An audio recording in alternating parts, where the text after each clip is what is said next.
Well, good evening and welcome everyone. Wow, what a crowd. This is Capacity Plus on a midweek school night as such, isn't it? Well done everyone for making the effort to come tonight. Must say we are running a little bit late to start with, about 10 minutes, but that doesn't mean the session will be cut short. We'll be running to about 7:10. So here we are at the Climate Commission's community conversation here at the Town Hall.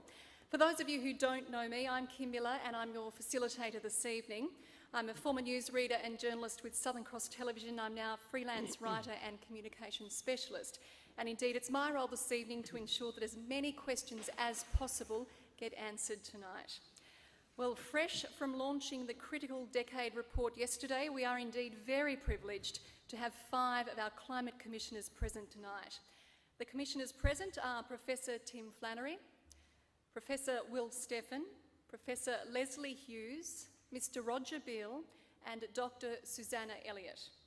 Before we start this evening, I wish to acknowledge the traditional owners of this land. I would also like to pay my respects to their elders, past and present, and the elders from other communities who may be with us this evening. Now, the aim of this evening is to begin a conversation.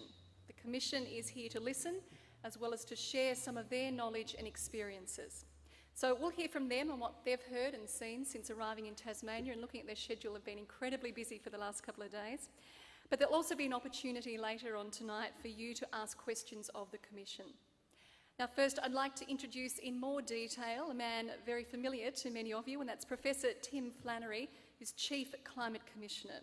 Professor Flannery is one of Australia's leading writers on climate change and an internationally acclaimed scientist, explorer and conservationist. He was named Australian of the Year in 2007 and is currently Panasonic Chair in Environmental Sustainability at Macquarie University. Professor Flannery has held various academic positions, including Professor at the University of Adelaide, Director of the South Australian Museum in Adelaide, Principal Research Scientist at the Australian Museum, and Visiting Chair in Australian Studies at Harvard University in the Department of Organismic and Evolutionary Biology. Please make welcome this evening Professor Tim Flannery.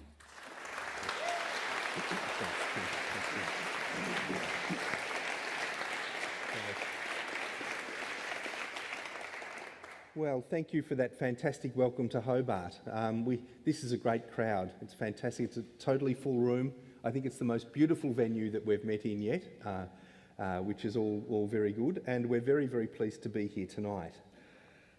For the Climate Commission, this is our 15th conversation that we've had around the country with people since we were established in February last year. We've got an interesting job to do, really. We were established as a result of a promise by the federal government, the last election, and we're tasked with really going around Australia, engaging in a dialogue with Australians about all aspects of climate change, whether it be the science, the economics, or what's happening internationally, politically. And it's an important job, we feel, because in a democracy, you're just not going to get the sort of decisions made, political decisions made over the longer term that are required to deal with complex issues like climate change unless you have a relatively well-informed public. So we're very happy to be engaging with dialogue, engaging with discussions about whatever, but it means also you can ask absolutely anything you want, any question you want of us. We'd be delighted to do our best to answer. Unfortunately, we've got quite a lot of expertise on the Commission. You see here 4 of our commissioners. Mr. Jerry Houston is our 5th commissioner. He can't be with us at the moment, but he is from the oil and gas industry. He was president of BP Australasia for a number of years before retiring, and really brings a good business sense to our discussions on how businesses particularly deal with the issue of climate change. Among those we have with us though this evening is Professor Will Steffen from ANU. Will is one of the most respected climate scientists in the world. If you've got any questions about climate modelling, about any of the nitty-gritty of climate science or the Earth system, he's your go-to man. He's fantastic. And we have, oh goodness, Leslie Hughes, Professor Leslie Hughes. I'm sorry, I'm a little bit tired. It's been a very long day. Professor Leslie Hughes from Macquarie University, who's an expert in adaptation and particularly in biodiversity impacts of climate change. So in a place like Tasmania where you have this spectacular biodiversity, she's the person to ask about any aspect of climate impacts on that. We have Roger Beale, who has for many years now served the Australian government in the international arena, negotiating on our behalf in the climate arena, has also advised government and been involved in almost every aspect of climate change, I suspect.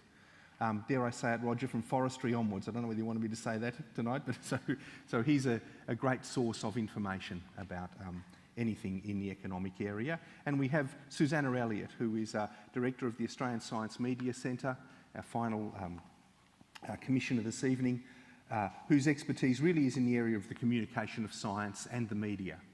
So if you have any questions about how science is portrayed in the media or anything else, Susanna's your person. The Commission works in a number of ways. We have meetings like this, we issue reports, and we have a report which you have on your seat this evening on potential climate impacts in Tasmania. We also have a website, and that has our previously published reports on it, and is a good source of information for those who want additional information on anything that we say tonight. So going to the website's a great idea. I want to just make clear one thing about the Commission is that we are as apolitical as we can be. We want to be seen, and we need to be seen by the public as an independent and authoritative source of information on all aspects of climate change, which isn't charged with any sort of political bias. And I think you can see that in our works, in that our first major report launched in May last year in the Australian Federal Parliament, called The Critical Decade, and it laid out the basis of the science of climate change, was endorsed by both sides of Australian politics, by the Liberal Party and the Labor Party and the Greens. So that's what we'd like to achieve. We want to be independent, we want to be trusted and authoritative in that sense. So don't ask us any questions about policy. We won't give you an opinion on policy. If you want that, you might ask a taxi driver or anyone else, but we're probably the worst people to ask. So having said that, I'll step down and we shall begin our session. It's your evening. Please feel free to ask whatever you want. Oh, before we do that though, we have a presentation which Will give us on just outlining the basics of climate science. Thank you. Right, we tend to get a lot of questions about climate science, so it's useful and it actually saves time in the long run to go through just a few points. So if we could just have the presentation up, I think, let's see if it goes. There it does go. Yeah. Okay, let's start out with what everyone considers the iconic single graph showing climate change. This is a graph of air temperature over the entire planet, and it's a long time scale. It goes from 1880 on the left all the way over to 2010. If you look at that, you certainly see that not every year is warmer than the one before it. There's a lot of ups and downs. There's a lot of variability from year to year and even across a decade. It's not unusual to have the temperature plateau for a decade. But climate scientists look at multiple decades. We take a minimum of 3 or 4. We like even more. We've got a 100 years record here. Now you can see quite clearly on the right-hand side of that record, which corresponds to the time period when most of the greenhouse gases have been emitted, that temperature trend is going strongly upwards. In other words, the air at the planet's surface is warming, and it's warming quite strongly. But if you're a scientist, you actually spend less time looking at that graph and more time looking at this one. This is a graph of the heat content of the ocean. Now, why do scientists put so much emphasis on this? Because you'll never see this in the newspapers or on the blogs. The reason is 90% of the extra heat that's being trapped by greenhouse gases in the lower atmosphere actually finds its way into the ocean, doesn't stay in the air. So this is the smoking gun, if you like. Now, this graph goes from 1950 to nearly 2010. And you'll actually notice that there are 3 lines. And there are only 3 groups around the world that actually have the expertise to painstakingly analyze all the data coming up from thousands of instruments in the ocean. The red line, the more prominent one, you should be very proud of in this city because it actually comes from Hobart. This comes from the marine labs just down the road from where we are now. And it's one of the 3 most authoritative groups in the world on understanding how our ocean is changing. And again, you see the warming trend is absolutely clear. There's a strong upward trend to that line. In fact, if you actually look at the slope, the angle, it is increasing a bit toward the end, meaning that the rate of warming is increasing over the last couple decades. So we've seen the air, we've seen the ocean, now let's look at the ice. There is a jagged red line. That actually represents the rate of loss of that ice that floats over the North Pole. So we're going to switch to the other end of the planet, and that part of the Earth is actually warming much more than the average. And we can see it in a sharp drop of the amount of sea ice over the Arctic Ocean. So the point is, we don't rely on one record or one bit of data. There are literally tens and hundreds of independent data sets that are consistent. The Earth is warming. So the question is, all right, the Earth is always warmed and cooled. Is there anything different about what we're seeing over the last 50 years or over the last century? And the answer is yes. Again, this has been thoroughly researched by the scientific community. In fact, the basic physics has been known since the early 1800s. And it has to do with these things called greenhouse gases, or the greenhouse effect. This cartoon shows very simply how it works. The Earth's surface is heated by energy from the sun. And that energy is mainly of two types. Visible light is part of the energy coming in from the sun. And it's a certain wavelength, that's why you can see it. But it also comes in at a shorter wavelength, which is more energetic, and it burns your skin if you go out to the beach or the waterfront on summer. This is how most of that energy comes in. Now, if the Earth didn't have a way to get rid of it, it would simply heat up and heat up and heat up and then burn up. Well, the Earth has been around for over 4 billion years, so it knows how to get rid of energy too. And it does that through heat, not light, not ultraviolet radiation. The energy goes back out via heat. Now, this is important because those gases that sit in the lower atmosphere are transparent to the energy of the sun coming in, but they are not transparent to the heat going out. They absorb a fraction of it, and when they re-release that fraction, some of it comes back down toward the surface and gives us extra warmth. It's an important natural effect. If we took out all greenhouse gases, stripped them away, and just had oxygen and nitrogen, we could breathe quite well, but we couldn't survive because the Earth would be 33 degrees colder all the time. It means it would be frozen. So it's very important that we have them. That physics is very well understood. So it's a no-brainer for scientists that if we add additional greenhouse gases, and carbon dioxide is the most important of these, the planet's going to warm a little bit more, and if we add even more, it's going to warm even more. So that's physics is very well understood. There are many ways we actually check that understanding. I'm only going to show you one. So let's again look at a temperature graph, hasn't appeared yet, from 1900 to the year 2000. This is the last century. So we can take a climate model and say, let's drive it by only the things that affect natural variability. Variation in the sun and volcanoes. Now we do that, and you see there is natural variability in temperature. It's not constant.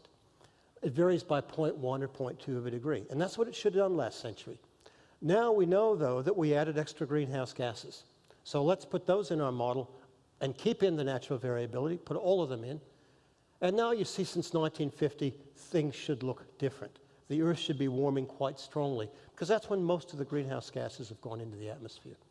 Because this is in the past, we actually do have the temperature record, the observations, that test our model and test our understanding. So we send our Bureau of Meteorology bloke out there with his thermometer, with his satellites, to measure the temperature, and that's what you get. That black line, which you can probably see, follows right in the middle of that wedge that includes greenhouse gases.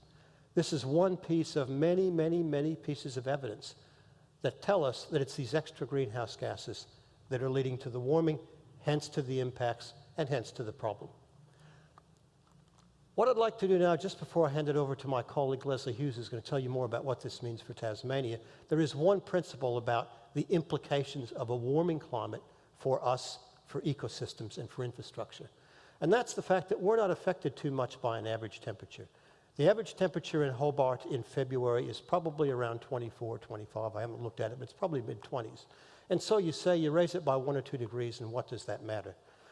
The real issue here is if you look at that curve of an average temperature, it's what we call a bell-shaped curve for obvious reasons. But what it means is the average temperature doesn't occur every day. So in February, you get some cool days that are 17 or so, and you get some hot days which are 32 or 33. It's just that most of them cluster around 25.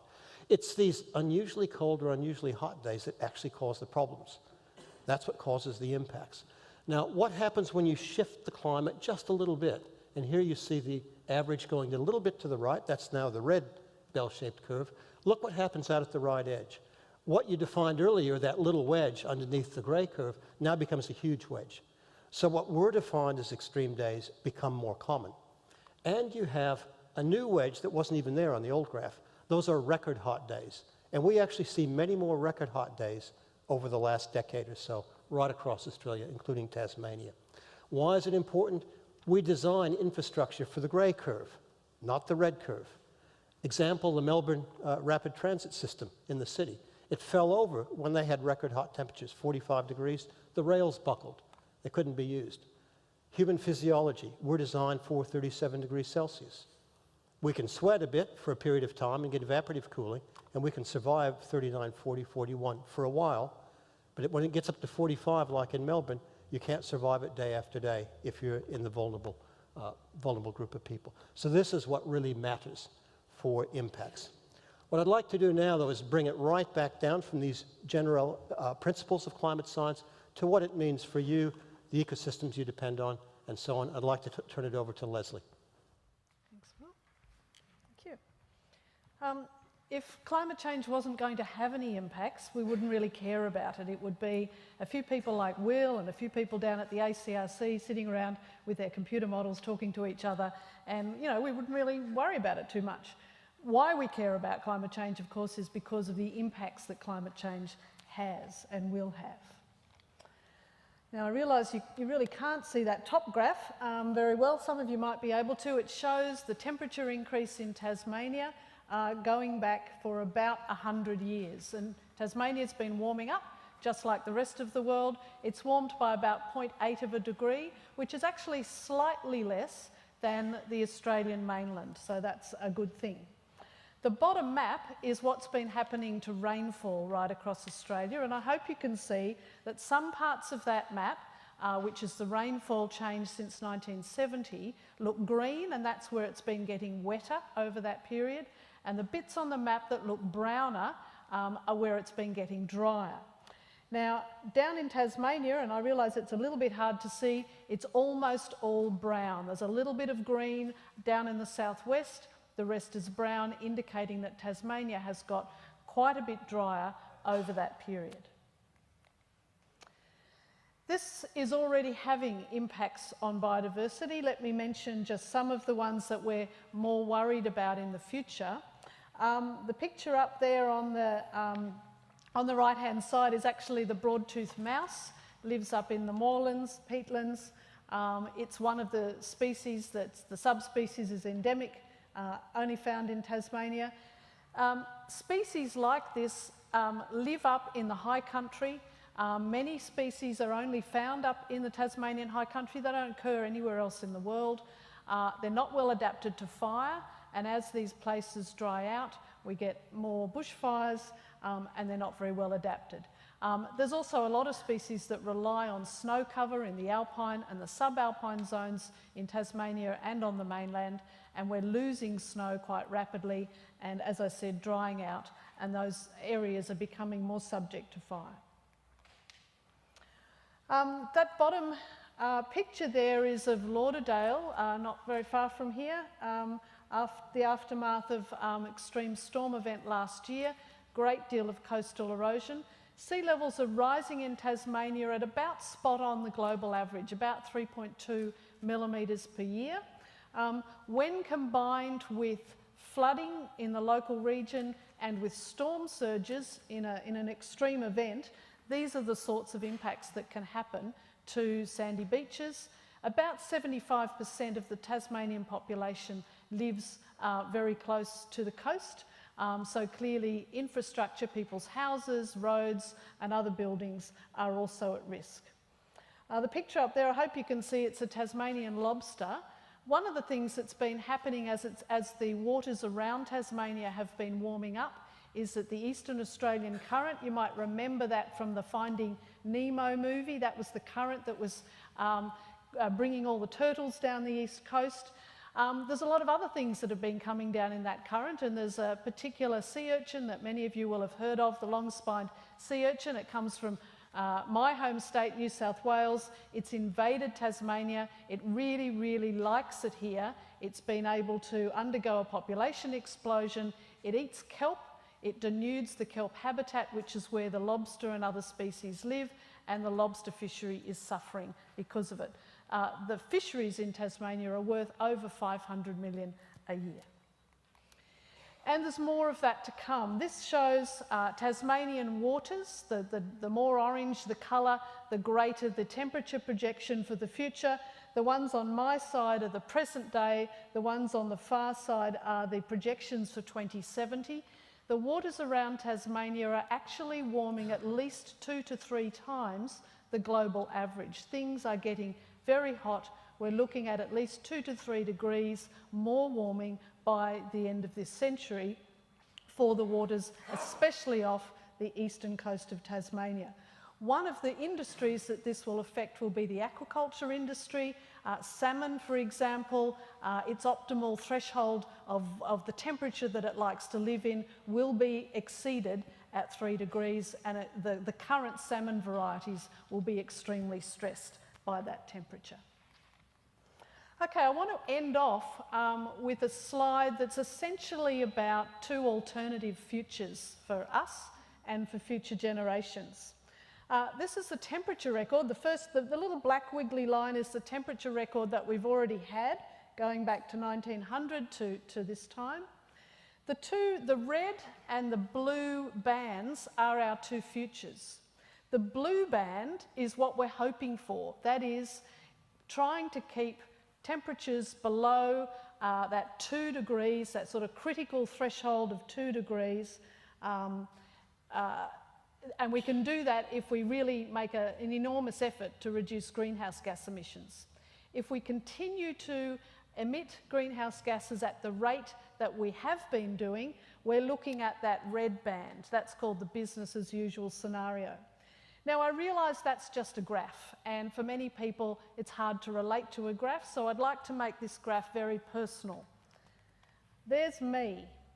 I was born in the 1960s, and I'm hoping to live till at least I'm 85 or so, and I've drawn that bar at the average temperature that I will experience over my lifetime.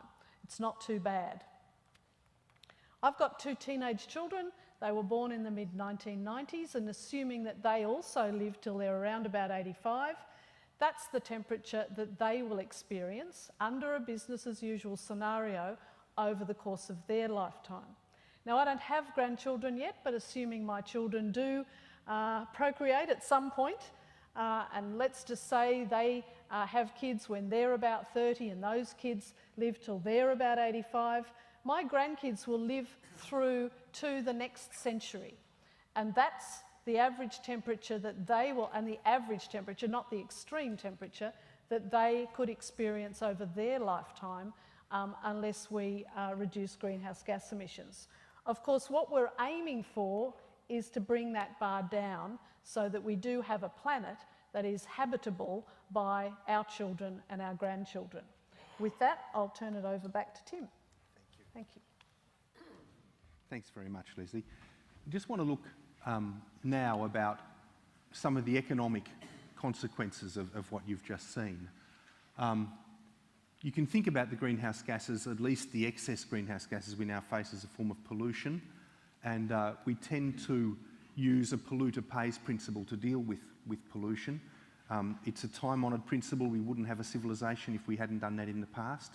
Our streets would be ankle deep in sewerage and the air would be unbreathable if it hadn't been for people regulating polluters and also putting a price on pollution. Now, Roger is our economist here, and if I sit here and click through, perhaps, Roger, you'd like to talk through the price issue, if you could. I might even be able to click through great. myself. Yeah, good. Excellent. I didn't know, yeah. Now, look, there are lots of things that if we start from scratch, most of the things that we use when we produce goods and services, we pay for. Unfortunately, when we create pollution at the same time, we generally don't pay for it.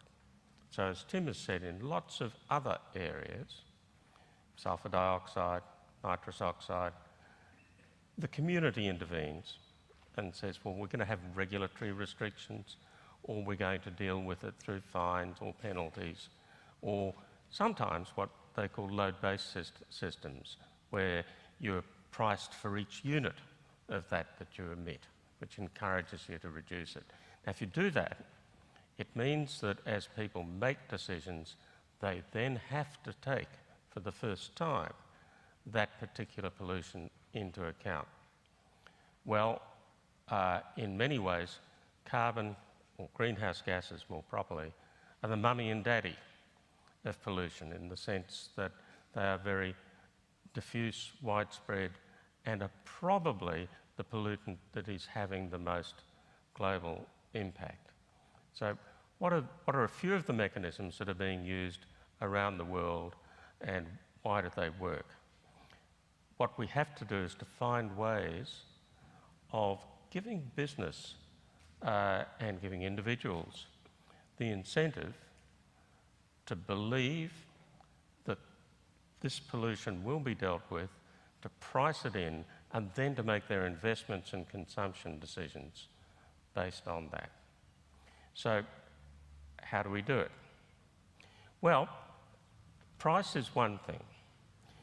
We know lots of things in life matter and things that don't matter.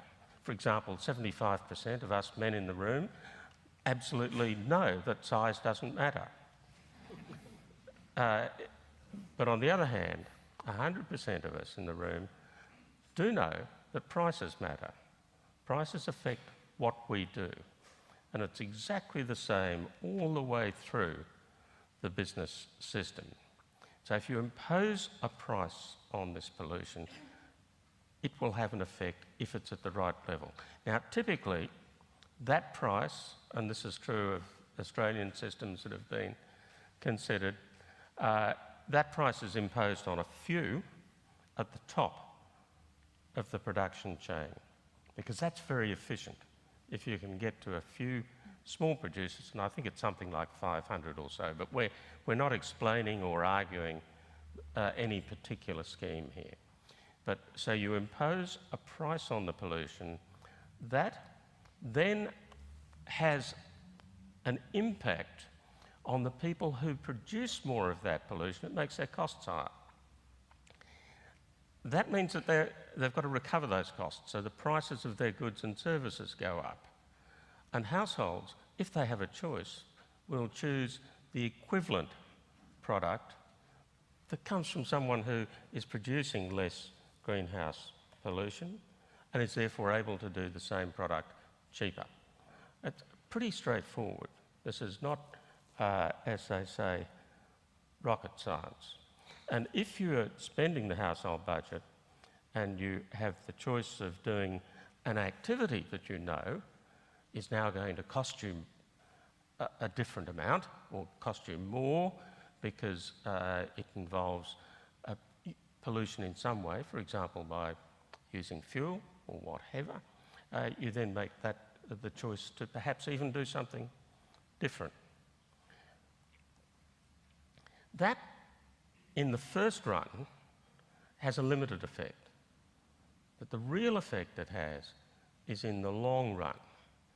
Because in the long run, what it does is drive the decisions that are being made by investors, by bankers, and by businessmen who are actually creating the capital, who are putting the new facilities in place. And if I could give you an example, I can't find anyone in the Australian energy sector who would believe that a dirty or an open-fired, coal-fired power station would now be built. Why not? Because, first of all, the people who are putting the money up would say, make the risks look too high. We have to do something else. So you then find either you're going to gas, or you're going to renewables, or you're pursuing a very sophisticated coal-fired plant with carbon capture and storage in some sort of way. So what it does is it provides a signal which will drive investment, and over time that turns over the entire stock of the industry. And this is happening not just in the power sector, not just where the prices are being paid, but everywhere. So everywhere business starts thinking about how do we reduce and remove this cost in the new investments that we make. And it also leads to farmers and others who can offset these costs having an incentive to actually do so. So in this way, it works its way comprehensively through the system. By itself, the price is not enough. You also need to support R&D because there's a lot of evidence that you get failure even with a price in R&D. In some areas, regulation's more efficient than price.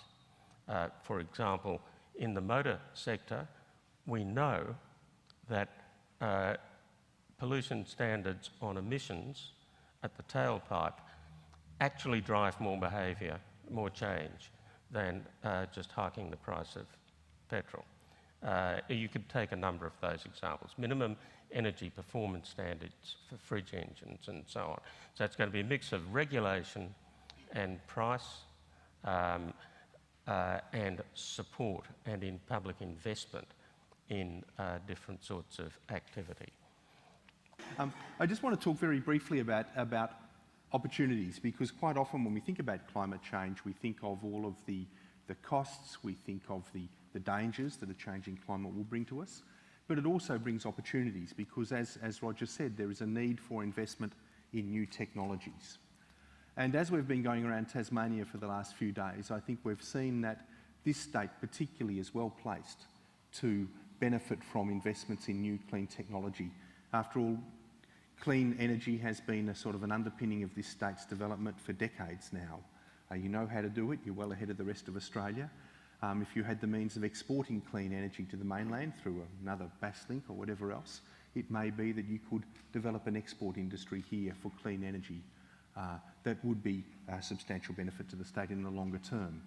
So things like these solar arrays, wind power, changes to agriculture, changes to transport systems, all of these opportunities will start opening up as the world shifts from a polluting base, a fossil fuel-based source of energy, into clean technologies.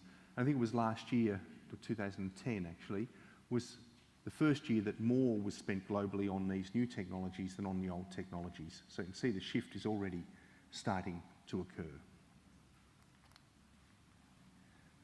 People often ask us when we give a presentation what they can do as individuals. And there is a lot that individuals can do, even though you may feel relatively powerless compared with, say, the actions of government or industry.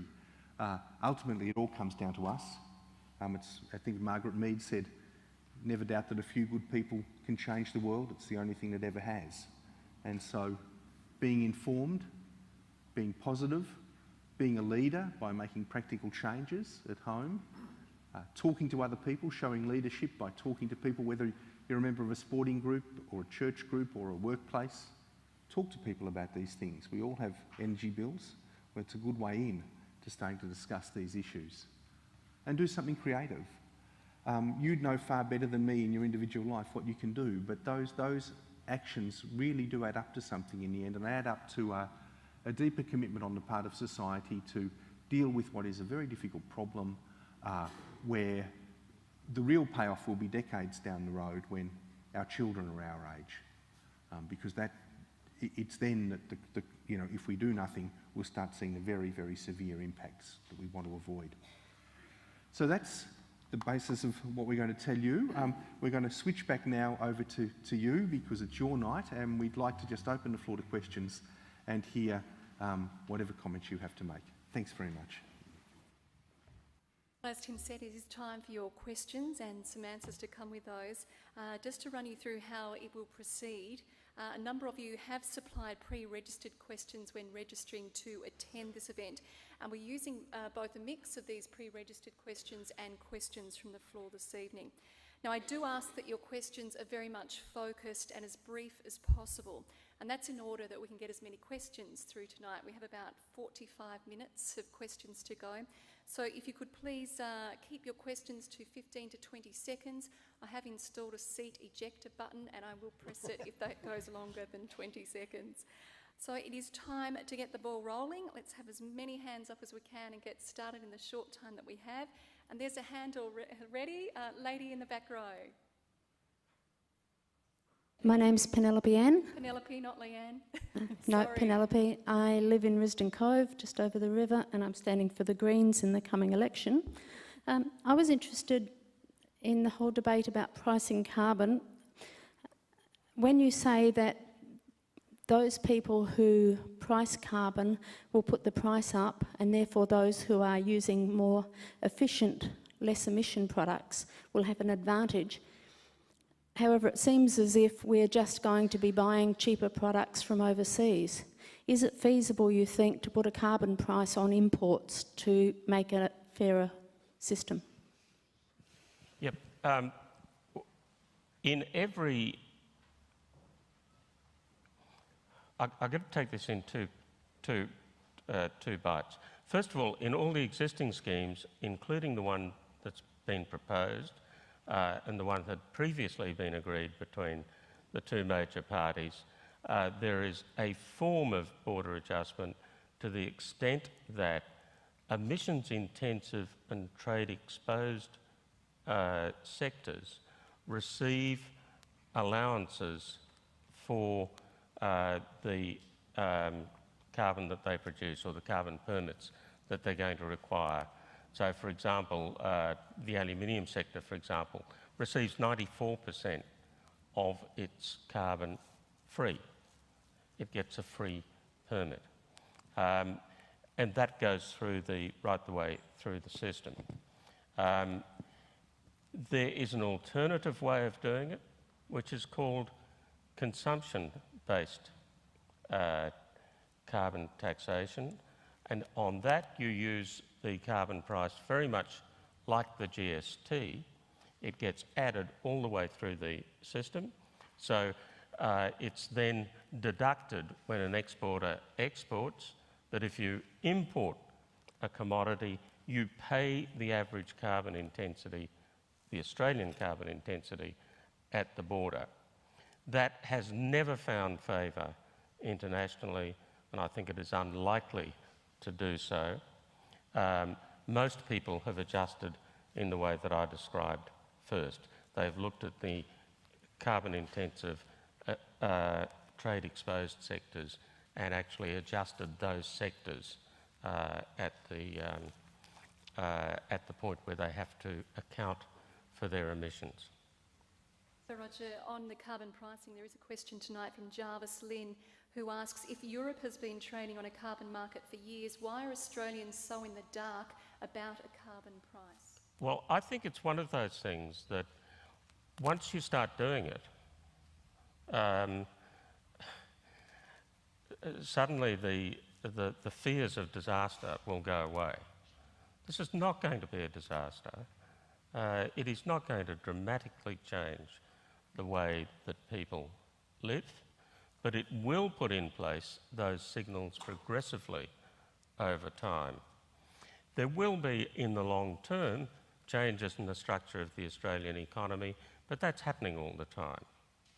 And if we don't get these right signals in place now, as we're growing and making the investments for the years ahead, we will be backing ourselves into cul-de-sacs that will be very expensive to get out of later on.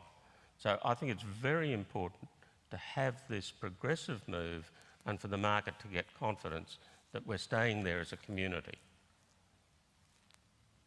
Just get the mic to the lady in the orange. Thank you. Margaret Stedman. This is a general question.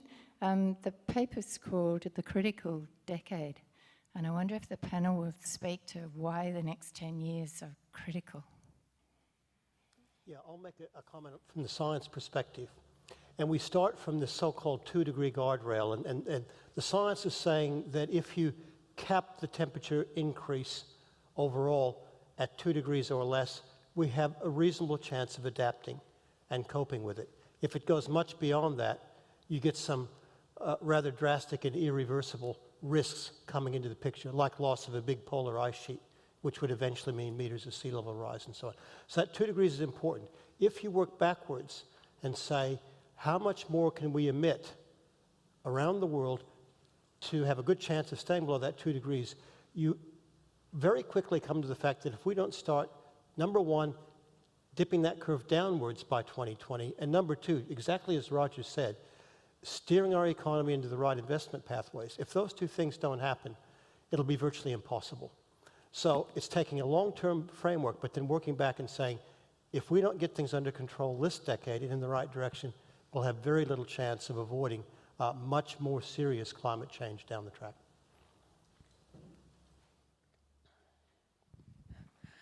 Fiona Bryan, Bryan Communication Design and Barking Owl Audio. Look, I've been talking with some friends of mine recently about the carbon tax, and we think it's a really good idea to price or be able to put the environment into the economics of bottom lines. But another suggestion was to somehow improve packaging labelling requirements that beef up the expected longevity or life cycle of particular products. There's a lot of products on the market now that have got built-in obsolescence within months, and this is really leading to a lot of overconsumption, we feel, and quite simply raising consumer expectations about a product's life or life cycle could be easily done by packaging labelling. Well, in many respects, I think what you're getting at is that the whole climate debate, the whole climate argument, is part of living a bit more sustainably in a more general sense. And there's no doubt about that at all. I guess from my point of view, I think the biggest global challenge is not resource constraints. The biggest global challenge is going to be the impact of global warming and the impact that that in turn may well have on the productivity of the agricultural sector and our capacity to feed 7 billion people. And one of the problems with CO2 is that while it fertilises and increases growth, it can actually reduce the nutritional quality. I'm looking at Leslie because she's the one who really knows this. It can reduce the nutritional quality of grains. Gentleman in the navy blazer. Peter By, South Sandy Bay, retired helicopter pilot, no political affiliations. In coming to the critical decade, I need to know whether I should man the barricades or be relaxed about it. And I've had problems finding out the basic science. And what you put up there doesn't explain the basic science. And I've been to Professor Garneau as well on this. Al Gore, Professor Tim in his young days, alarmists, would suggest that the feedback mechanism was exponential and we should really man the barricades right now. The climate modellers put in a linear arithmetic progression. You put X CO2 in, you get X temperature rise. The other people, if I mention their names, people will get upset, but the Plymers and the Carters and the Bjorn Lombergs of the world say that it's subject to a logarithmic or subject to the law of diminishing returns. So the biggest problem we'll get is in the next decade, where it does go up 2 degrees. But if it is subject to the law of diminishing returns, and what I'd like to do is get hold of the papers, and also for, say, methane, which is 10 times, I think, CO2, are they different? That's the basic science, and that's never So Peter, is explained. that your question? Yes, where is the basic science? Is it linear, arithmetic, logarithmic, or subject to the law of diminishing returns? Yeah, look, thanks for the question. You've mixed up a couple of concepts there, so let me try to untangle them as briefly as I can. This isn't the feedback mechanism you're talking about. It's the direct effect, radiative effect of additional greenhouse gas on the energy balance at the Earth's surface. That's a bit of a jargony way of saying it, but if we want to get into the science, that's what we have to do.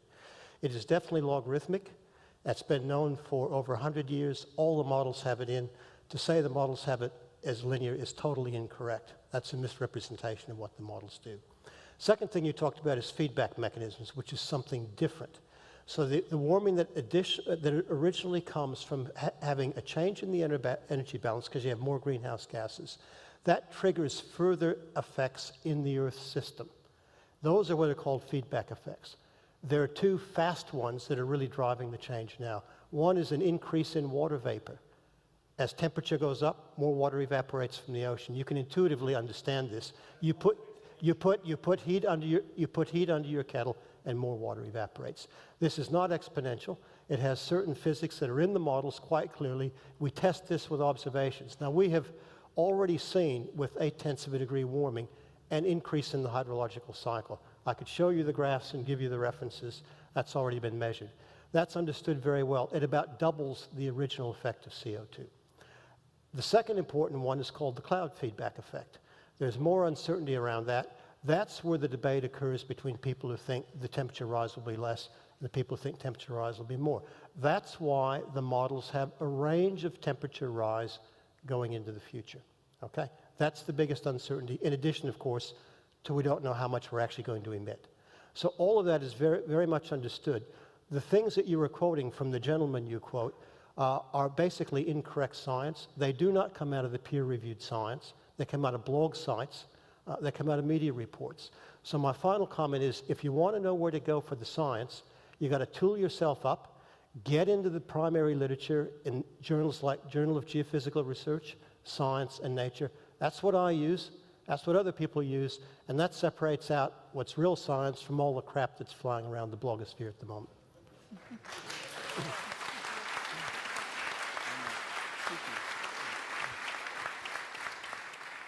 Kim, I might just add a comment there, since someone mentioned or thought I might have been alarmist in the past. I don't think my basic line has changed at all, but could I just say that 5 years ago, or 6 years ago, when Al Gore was doing his thing and when I wrote The Weathermakers, what we were looking at was that red line on the graph, that early graph, to say by the end of the century, if we go on as we are, we could get some very adverse outcomes. That's still true, still the case. But we are now in a different sort of political and economic environment where the world is actually taking action. And what we're tending to focus on now are the steps that need to happen over this year, this decade, and so forth to avoid that. So it's not that the scenarios of what we're talking about have changed, it's just the focus of where the community's mind is and what we're explaining has shifted. Tim. Hi, Jeff Ellis. I live at Old Beach up the Derwent in Tasmania. I'm wondering if the Commission is going to make any recommendations about mandatory energy conservation measures in, say, new houses. I believe in Spain all new houses have to have solar cells on their roofs. For example, when you build a new house, it's very highly regulated. You can't say I'm not having sewage because it costs too much, or you have electricity or plumbing. This is all got to be very high standards. Yet when it comes to something like saving the planet, we say, oh well, that's voluntary. So can the Commission see any value in recommending mandatory measures to save energy?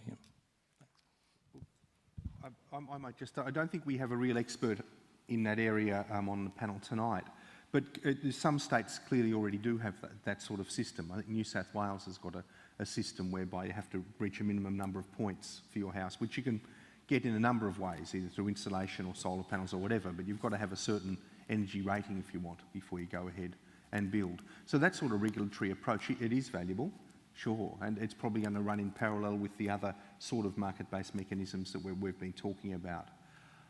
And voluntary action for that matter as well, which they'll all be part of the mix. Can I just say that, sorry, I'd just say that it's not really the role of the Commission to regulate or to advise government even, is it? It's really to discuss with you about the science and to talk about different options, but not really to get into the regulation of those things. So we don't make recommendations, but globally we can tell you many countries are doing this, and in Australia many states are already acting in that manner. Hi, Andy Cunningham, West Hobart. I'd like to know what's the long-term future of the coal industry following the collapse of the Zero Gen project? Okay, I'll take that. coal globally is so important that I think we will be using coal for 30 to 50 years. I think that's a fact. I assist the Chinese government by sitting on the Premier's Advisory Council, and while they're attempting to diversify out of coal into gas, into nuclear, into renewables at an enormous rate, they know if they are going to put everyone in China onto the sorts of energy standards they need, they're going to be using coal, and that's true through the developing world. So at least for thermal coal, there's a big demand for Australian coal, I can see, over many decades ahead, but diminishing perhaps. And for coking metallurgical coal, that's a required part of the steel making process, and there's going to be a lot of structural steel. So we have a very healthy industry, and you will note that in spite of the discussions and debates that have been going on, and indeed legislation that's been passed in relation to pricing carbon, huge coal investments are continuing, and there have been some major sales in coal companies at very advantageous prices. Now, you might think this is regrettable, but I think it is actually going to be unavoidable. The key thing is to use it as economically as possible, as environmentally sensibly as possible, and as rapidly as possible transit either to less polluting fuels or to using coal with less pollution. Perhaps we might crack the carbon capture and sequestration nut and achieve that at a relatively affordable rate.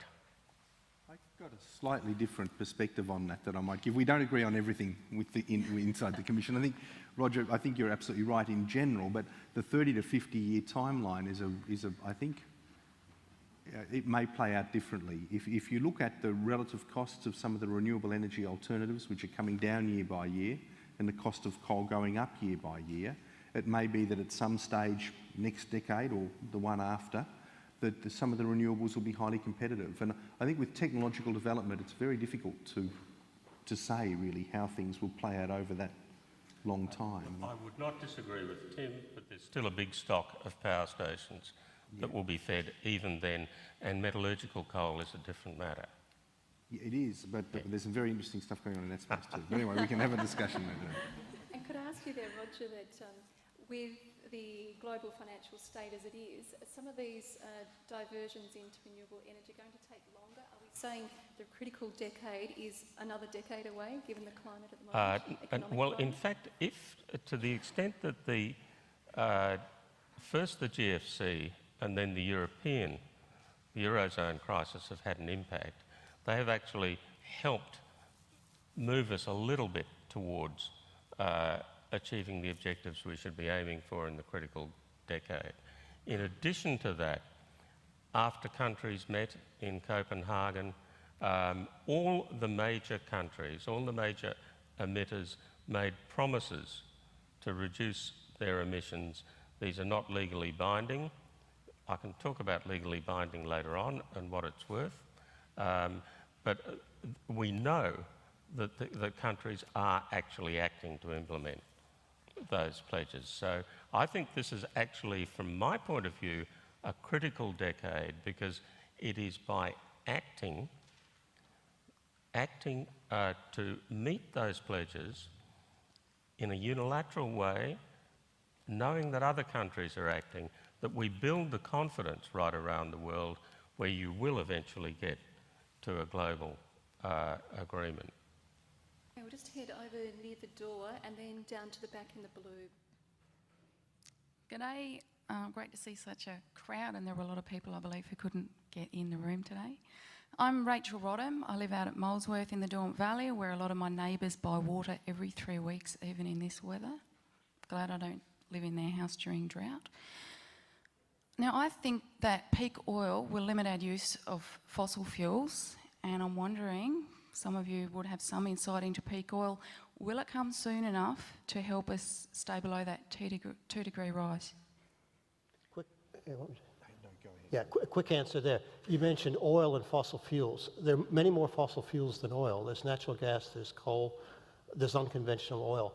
The projections are, even if we burnt all the oil of the known reserves, and maybe even a bit more, we'd still blow the climate simply by continuing to burn coal. So peak oil is an important issue for the transport industry. It will not, on its own, solve the climate problem. Just to be clear about that, Will, so we can burn all the oil and gas in the world and still stay below 2 degrees, but we can't burn all the coal. Is that Absolutely. yeah, great. And all the oil and some of the gas, I think. Some of the gas, okay. Sorry, in the blue. We'll come to you in a moment, sir. Hello, my name's Gemma Tillack. I live in Mount Nelson, but I'm also part of Climate Action Hobart, one of our local grassroots groups. My question, I guess, is about leadership. I'm aware that in Copenhagen, our country's failed to reach an agreement. In Durban in December, again, they failed to reach a legally binding ambitious agreement.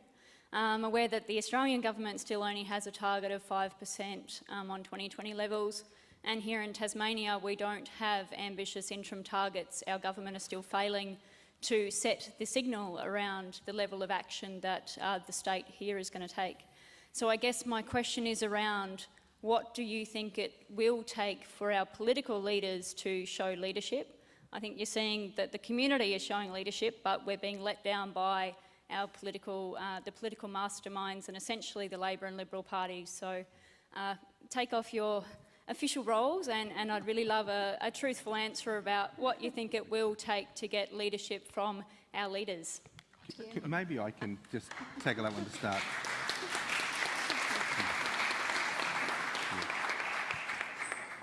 I'll keep my official hat on because I'm pretty sure I can answer the question with the hat on.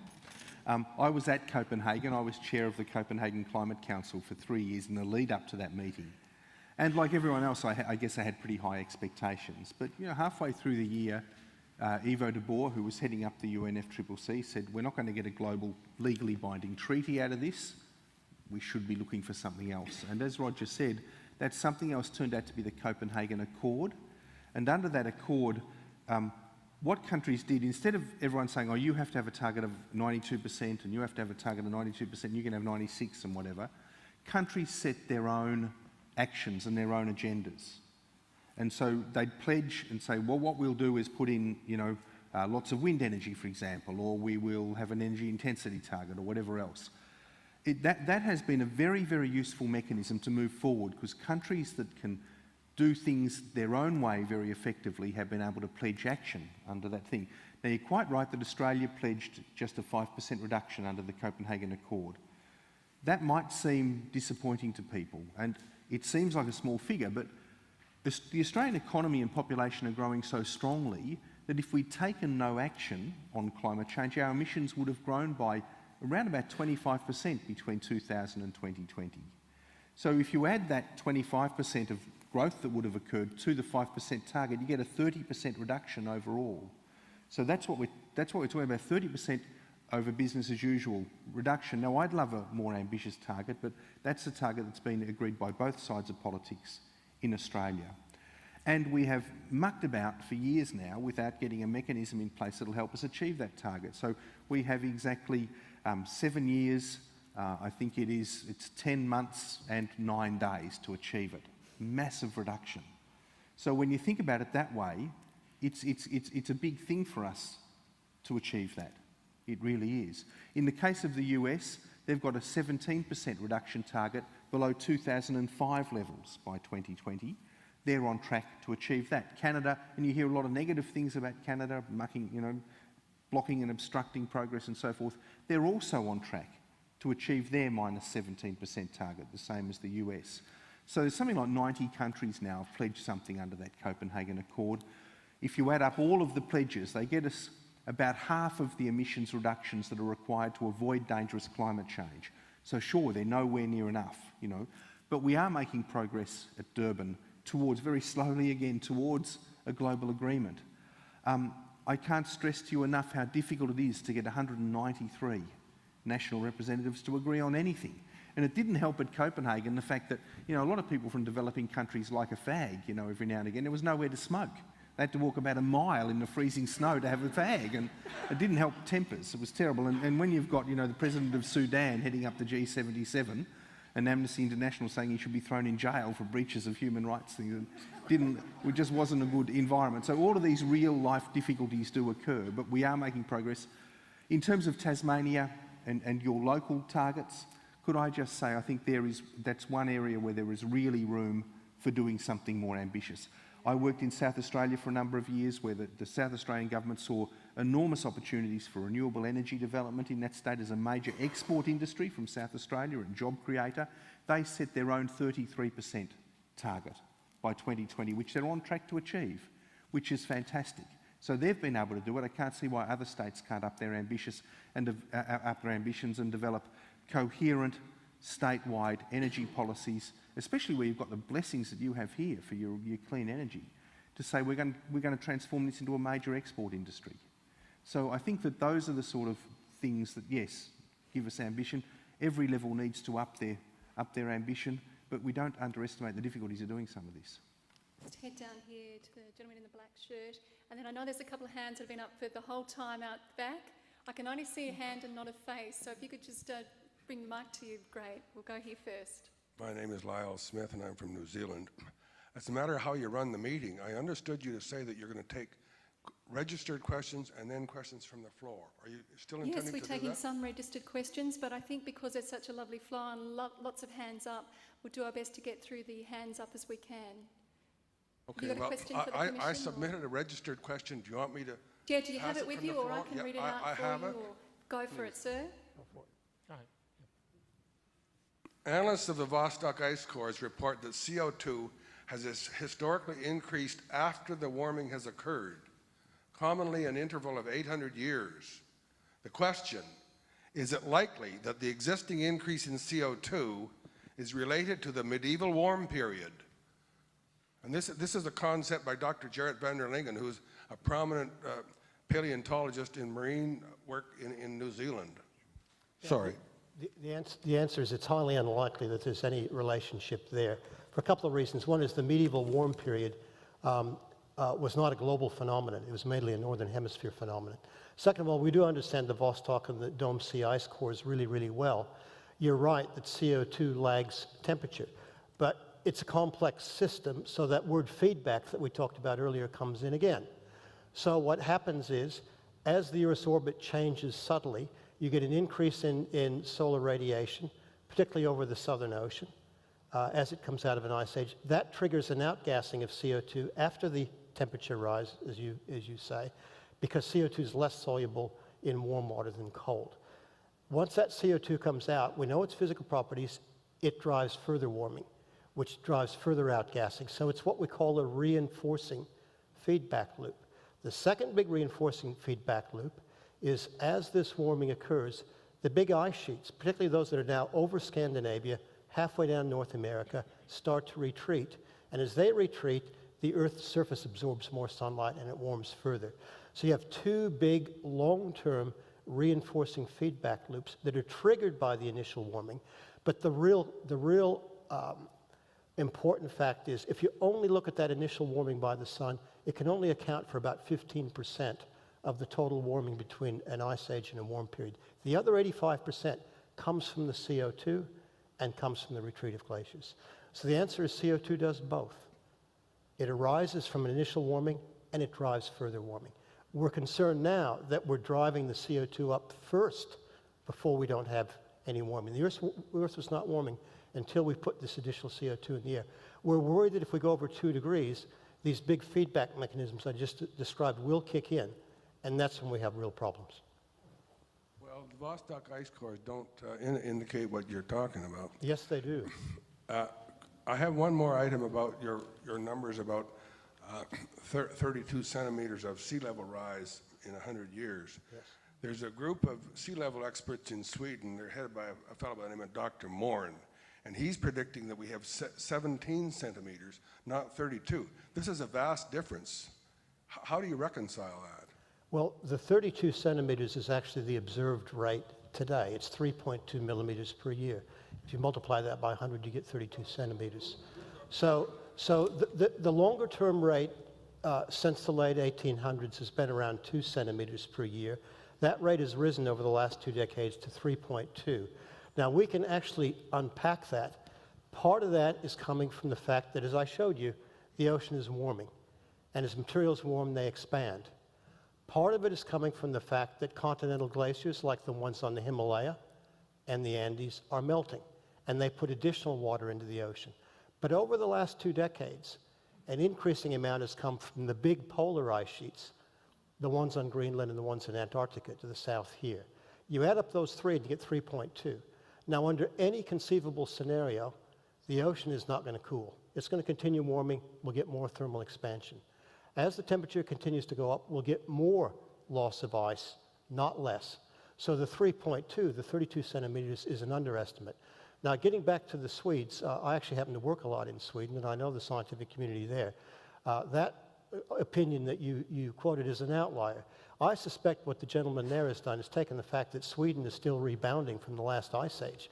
So they're getting land rise as well as sea level rise, which makes the apparent sea level rise look less.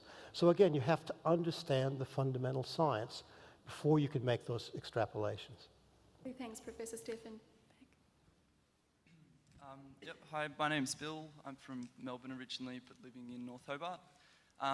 My question's about renewable energy, and there's a debate at the moment in Canberra about whether the byproduct from forestry or biofuels should be counted as a renewable energy. I'm wondering if there's any validity to that claim. Okay, it looks like we have to do a bit more science underneath this. Okay, the issue here is how do forests play a role in renewable energy or carbon storage and so on. So to get to your question, my rule of thumb is if you take what's sometimes called forest residue or forest waste that arises from forestry operations that are going to occur anyway, that waste, if left alone, oxidizes and goes back up to the atmosphere anyway. So you get it back up into the cycle. If instead of letting it oxidize on its own, you oxidize it in a generator, produce electricity, and then do not substitute that for fossil fuels and leave those fossil fuels in the ground, you actually do get a gain. So then when the forest regrows, and assuming this is a forest where you already have forestry operations, this is the critical assumption, then you do have a renewable source. But the point I make is the accounting, like in many cases, is rather tricky, and you have to do a full life cycle accounting, or as we say in the business, a full carbon accounting. But there are conditions under which, yes, it can be renewable, but you've got to be careful in how you do that. Just mindful of the time, we only have about 2 minutes left, so a young lady here in the navy top will then head to the front, and we've had your hand up for a while. Hi, I'm Cherie from New South Wales. My question is about, I guess, education and where is the, I hear a lot about a price on carbon or the regulation coming from government, and these all seem to be top-down approaches. And I think that people aren't on the ground, we're not getting the message, well, like on a broad scale, that this is a critical decade. And I'm just asking, where is that education coming? Why aren't people knowing that this is a critical decade and we need to change things fast? I'm really frustrated hearing about the price and the time that it's going to take to stop using coal power and for this price to trickle down and stop the action. Sorry. If I could just... Well, look, I guess you've put your finger right on our job. That's what we're supposed to do. I wish we were more effective. I wish we had a hall full of 1,000 people that we could do. But we've put out reports out. We've pointed out that this is the critical decade. It's been accepted by both sides of politics, as I said. You know, and I share your frustration. I would love to see things moving faster. But could I just say that sometimes, you know, when I look back and think, where were we 7 years ago? Well, 2005, Al Gore hadn't written An Inconvenient Truth. Public awareness of the issue globally was very low. The scientists were pulling their hair out with anxiety because they could see this problem building, but no one was doing anything. With all respect, Roger, a lot of the meetings about negotiating on reducing carbon emissions weren't going all that well. And since then, we've come a long way. We've had the Copenhagen Accord, we've had the Durban Agreement to go further. We've had 90 nations pledge action. Sure, it's all insufficient, but I think we can think, and that was only 7 years that we've achieved that. 7 years from now, if we continue powering on as we are, I hesitate to think what sort of world we'll be in. Will wind energy be cheaper than coal? Will solar now then be taking off like anything? Will electric cars be really penetrating the market? Electric cars run by renewable energy. These things are possible. I hear your frustration, but unfortunately with issues like this, often it's just hard work, and commitment, and putting backbone in our politicians and others to get the right results. Can I just add something? Could I just add something to that? I share your frustration as well. I think we all do. But it's not enough to just feel frustrated and think, well, somebody else ought to be doing something. It's actually up to every individual to do something, really. Let me give you an example of a person who's sitting down here in the front row, Amanda McKenzie, I won't make her stand up. It's all right, Amanda. We did that in Launceston. Let me give you an example of Amanda, though. She got really interested in this issue after reading Tim's book 5 years ago, and she and a friend started the AYCC, the Australian Youth Climate Coalition. It's got over 60,000 members now, and that was what 1 or 2 people actually did to raise awareness. So don't feel frustrated, do something is the message. And on that, we'll take the question to the young gentleman and ask if you are a member of the AYCC. Hi, I'm Dan Haley. I'm actually the state coordinator of AYCC Tasmania. My question's to you, Roger. With your economic knowledge, I was wondering, obviously dealing with the effects of climate change afterwards would be greatly costly, and dealing with an energy crisis would be just as hard. But realistically, how hard or what would it take to make a switch to 100% renewables, say enacting Beyond Zero Emissions 10-year action plan? It won't happen in 10 years. It's simply too disruptive. The price is too high, and even Tim and I would agree on that. I play the conservative, sort of old, boring, bad cop in this, and Tim has the exciting new ideas. It will take time. There is inertia in the system, and there's a huge stock of capital investment that is already there. It already exists. This is the world we've got to deal with. It changes relatively slowly, but taking that coal story, well, I think we'll be using coal. I don't think Australia will ever build another coal-fired power plant domestically for energy, because as I said, I don't think anyone would finance it unless it is one with full carbon capture and sequestration. I know it is terribly frustrating, but economic and social systems have inertia, just as the climate system does, and that's what we're trying to do, and what we hope you will do is actually get that rolling. Now, having said all of that, I think Tim's right. The technological frontier is open. There are very exciting things that can happen if the incentives are there, and if governments feel empowered by their own people, whom they're also supposed to be leading, of course, to actually do what's needed for that to happen. Yes, my name's Graham Finesse. I live locally, and people look at assets. People look at a new car, they look at a new TV, but our assets here in Tasmania are our old growth forests. That's an asset to Tasmania.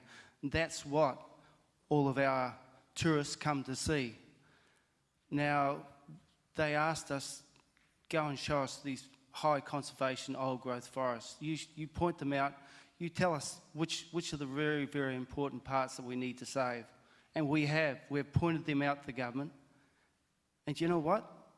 That, right in the middle of each one of those areas, are where they're logging. Now, asset, that's our asset. That takes in the carbon dioxide. Everyone knows that they give us the oxygen. We give them the carbon dioxide. It's a balance. It's a circle. We look after each other.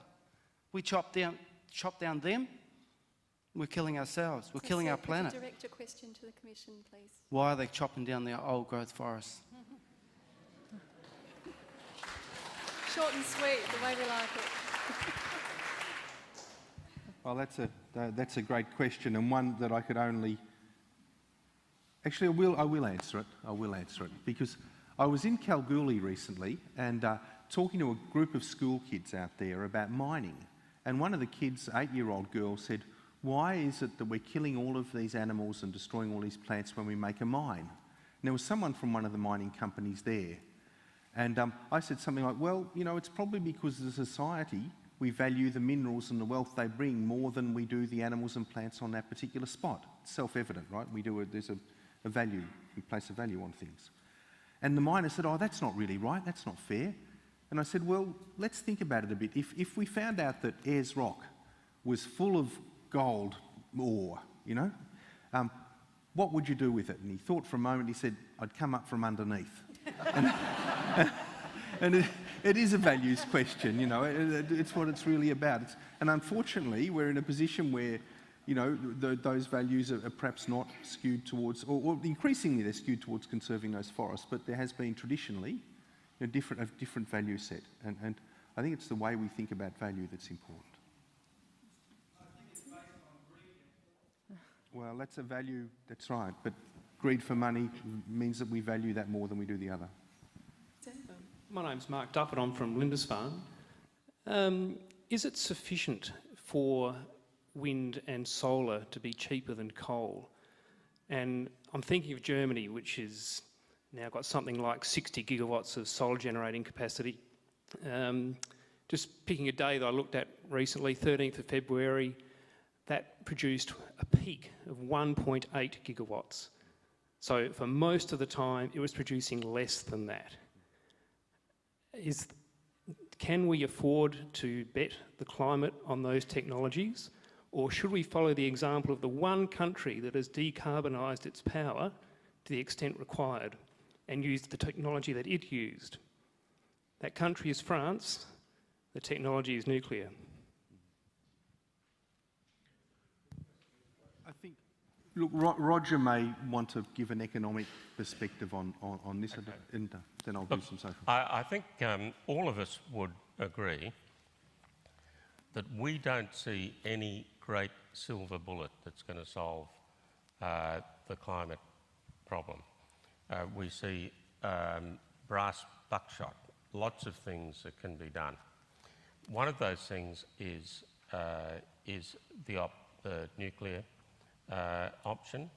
That involves a really serious, careful look at the full life cycle, carbon and other cost implications.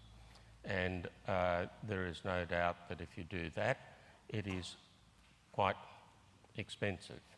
So, for example, the community has to pick up the insurance effectively for nuclear power plants because you can't insure or reinsure on the private market because of the scale of the risk if something goes wrong. Now, having said that, I think you need to work through, in the circumstances of the country and the attitudes of the individuals, the people concerned, what risks they're prepared to take, what they're not prepared to take, and nuclear power is generally assessed as not being economically attractive at much below the equivalent of a carbon price of $60+ per tonne. There are quite a few renewables that are more attractive than that. However, that might still be line ball with something like carbon capture and sequestration. Certainly gas, closed cycle gas is going to be probably cheaper. So it really is looking at the circumstances, and Tim's reminded us, technology is changing very rapidly in each of these spheres and keeping abreast of that. And you can't make a promise forever in the future.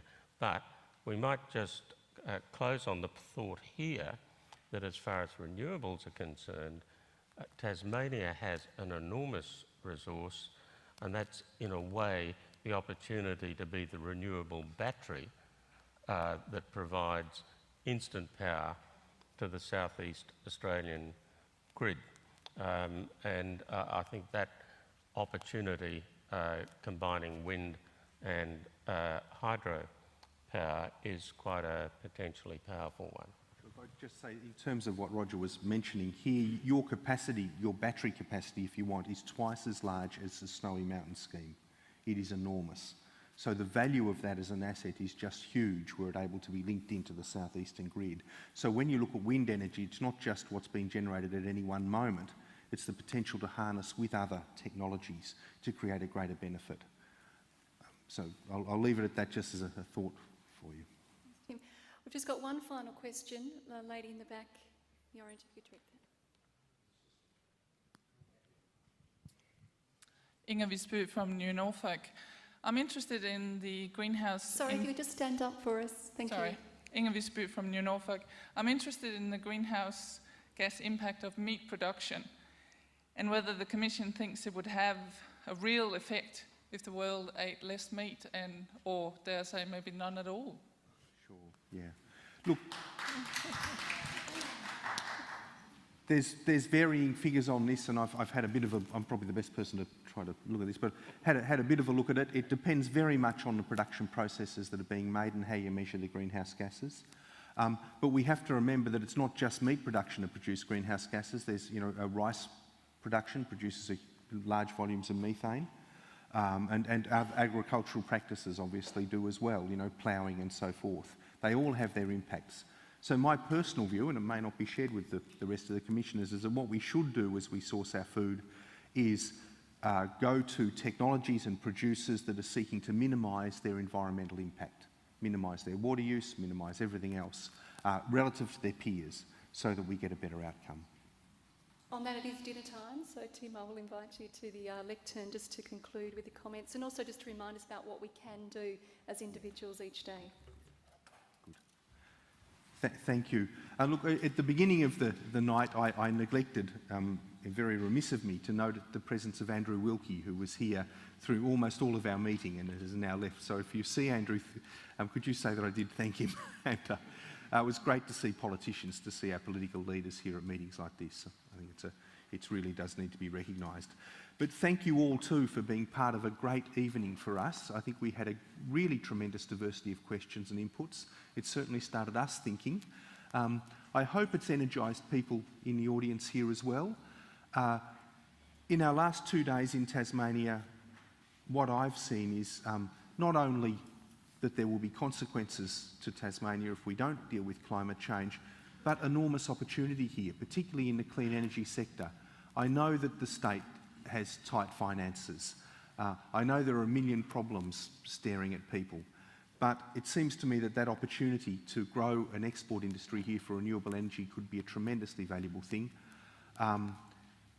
As you go about your everyday life, you'll meet doubtless other challenges, and it would be tremendous if we thought we could go away from here this evening a little bit empowered and ready to take opportunities and create opportunities so that our children will inherit a better world, because that's what it's all about at the end of the day. We need to start doing things to make sure that they enjoy the quality of life that we currently enjoy today. Thank you very much for being here.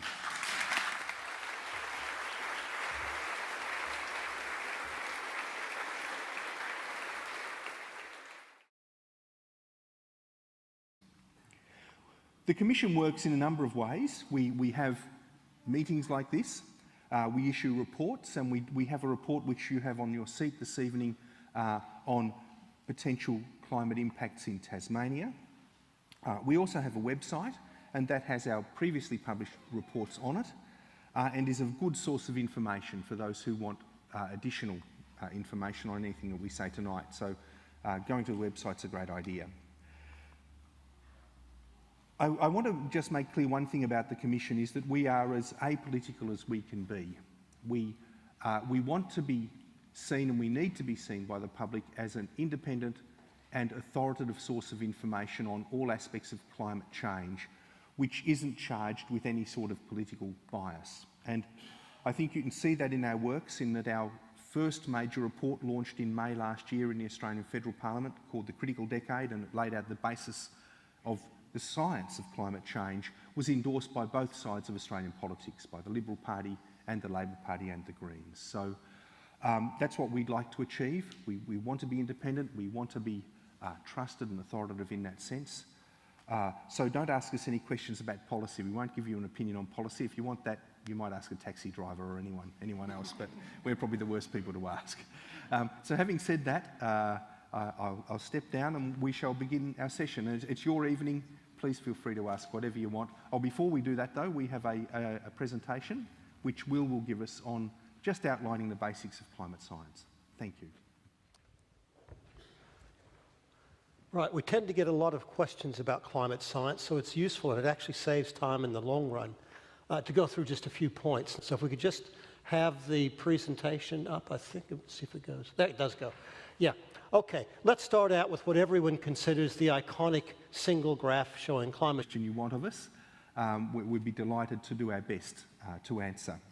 Unfortunately, we've got quite a lot of expertise on the Commission. You see here 4 of our commissioners.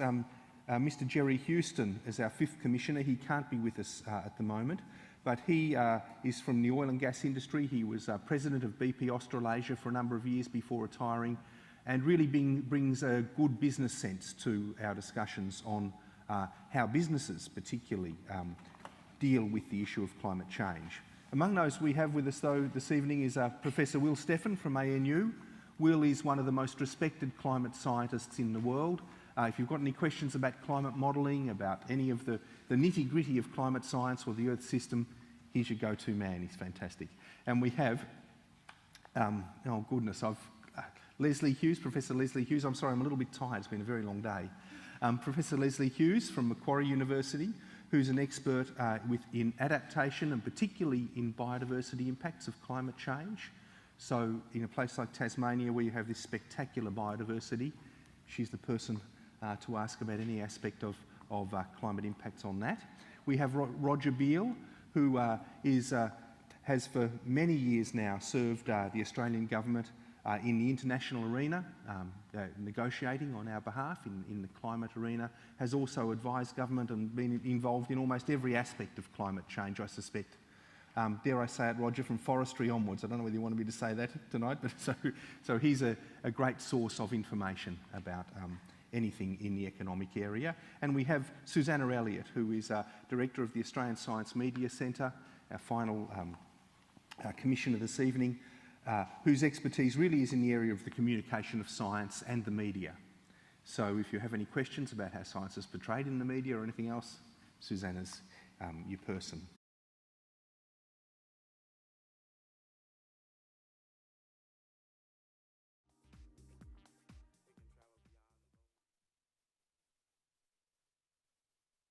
Well, good evening and welcome everyone. Wow, what a crowd. This is Capacity Plus on a midweek school night as such, isn't it?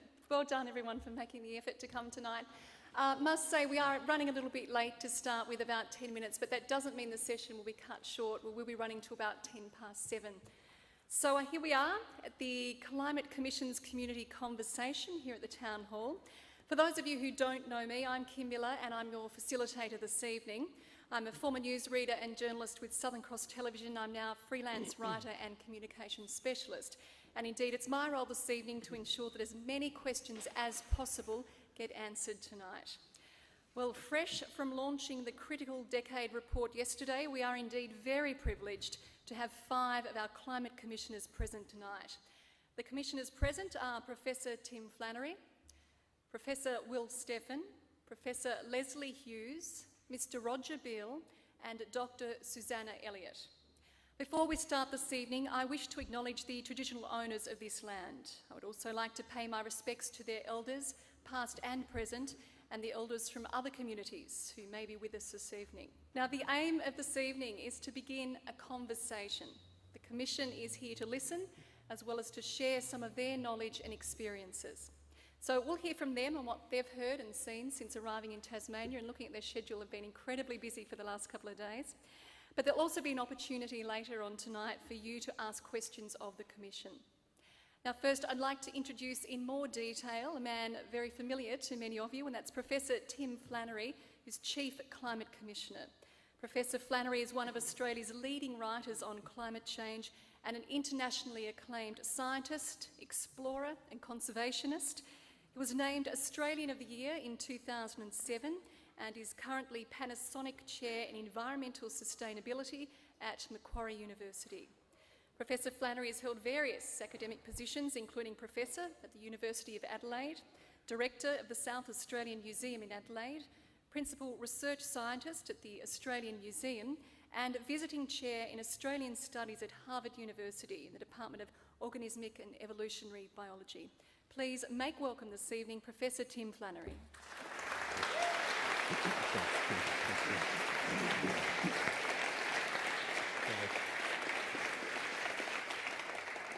Well, thank you for that fantastic welcome to Hobart.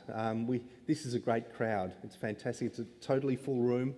I think it's the most beautiful venue that we've met in yet, which is all very good, and we're very, very pleased to be here tonight.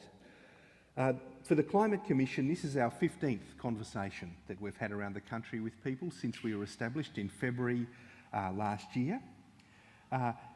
We've got an interesting job to do, really.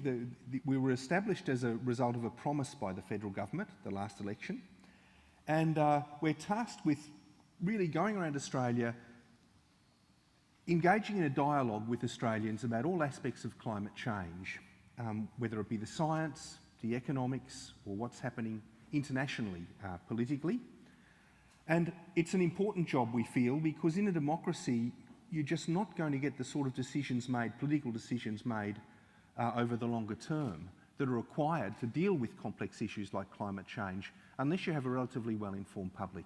So we're very happy to be engaging with dialogue, engaging with discussions about whatever, but it means also you can ask absolutely anything you want, any question. This is a graph of air temperature over the entire planet, and it's a long time scale. It goes from 1880 on the left all the way over to 2010. If you look at that, you certainly see that not every year is warmer than the one before it. There's a lot of ups and downs. There's a lot of variability from year to year and even across a decade. It's not unusual to have the temperature plateau for a decade. But climate scientists look at multiple decades. We take a minimum of 3 or 4. We like even more. We've got a 100 years record here. Now you can see quite clearly on the right-hand side of that record, which corresponds to the time period when most of the greenhouse gases have been emitted, that temperature trend is going strongly upwards. In other words, the air at the planet's surface is warming, and it's warming quite strongly. But if you're a scientist, you actually spend less time looking at that graph and more time looking at this one. This is a graph of the heat content of the ocean. Now, why do scientists put so much emphasis on this? Because you'll never see this in the newspapers or on the blogs. The reason is 90% of the extra heat that's being trapped by greenhouse gases in the lower atmosphere actually finds its way into the ocean. It doesn't stay in the air. So this is the smoking gun, if you like. Now, this graph goes from 1950 to nearly 2010. And you'll actually notice that there are 3 lines. And there are only 3 groups around the world that actually have the expertise to painstakingly analyze all the data coming up from thousands of instruments in the ocean. The red line, the more prominent one, you should be very proud of in this city because it actually comes from Hobart. This comes from the marine labs just down the road from where we are now. And it's one of the 3 most authoritative groups in the world on understanding how our ocean is changing. And again, you see the warming trend is absolutely clear. There's a strong upward trend to that line. In fact, if you actually look at the slope,